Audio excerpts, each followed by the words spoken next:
চট্টগ্রামে প্রার্থীর ওপর গুলিসহ পরপর কয়েকটি ঘটনা নির্বাচনকে বাধা দিতে ঘটনা হচ্ছে কিনা তা খতিয়ে দেখছে র্যাব। এসব ঘটনার যোগসূত্র খুঁজে দেখা হচ্ছে। বুধ ও বৃহস্পতিবার বায়েজিদ এবং রাউজানের ৩ ঘটনায় ৬ জনকে গ্রেপ্তার নিয়ে সংবাদ সম্মেলনে এসব জানায় র্যাব। গেল বুধবার সন্ধ্যায় বায়েজিদের চালিতাতলীতে এরশাদুল্লাহর গণসংযোগে প্রকাশ্যে গুলি করা হয়।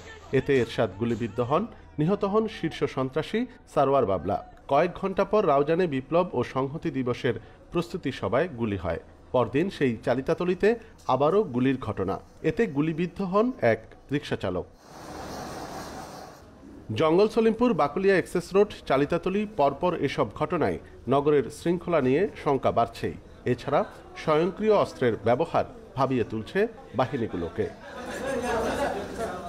শুক্রবার বিকেলে সংবাদ সম্মেলনে বুধ ও বৃহস্পতিবারের ৩ ঘটনায় ৬ জনকে গ্রেপ্তারের কথা জানায় র্যাব। উদ্ধার করা হয়েছে একটি বিদেশি পিস্তল ও ৪ রাউন্ড গুলি। এসব ঘটনার যোগসূত্র খতিয়ে দেখা হচ্ছে। মূল মোটিভ হচ্ছে তাদের ব্যক্তি স্বার্থ।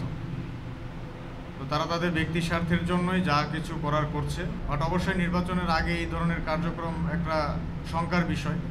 আমরা সর্বোচ্চ চেষ্টা করছি এগুলো প্রশমনের জন্য। বাবলা হত্যায় জড়িত সন্দেহে গ্রেপ্তার আলাউদ্দিন ও হেলালের নাম মামলায়ও উল্লেখ রয়েছে। এই পরিকল্পনায় তাদের যুক্ত থাকার প্রাথমিক তথ্য মিললেও কিলিং মিশনের কেউ ধরা পড়েনি। এটা একটি পরিকল্পিতভাবে হত্যাকাণ্ড করার উদ্দেশ্যেই তারা গুলি চালিয়েছে। আর এখানে উদ্দেশ্য 2 জনই ছিল নাকি 1 জন ছিল এটা এখন পর্যন্ত পরিষ্কার নয়। এটার তদন্ত চলছে। হয়তো আসামি 2 জনকে উল্লেখযোগ্য 2 জন আসামিকে গ্রেপ্তার করা হয়েছে। জিজ্ঞাসাবাদ এবং পরবর্তী আসামিদেরকে ধরার জন্য আমরা চেষ্টা করছি।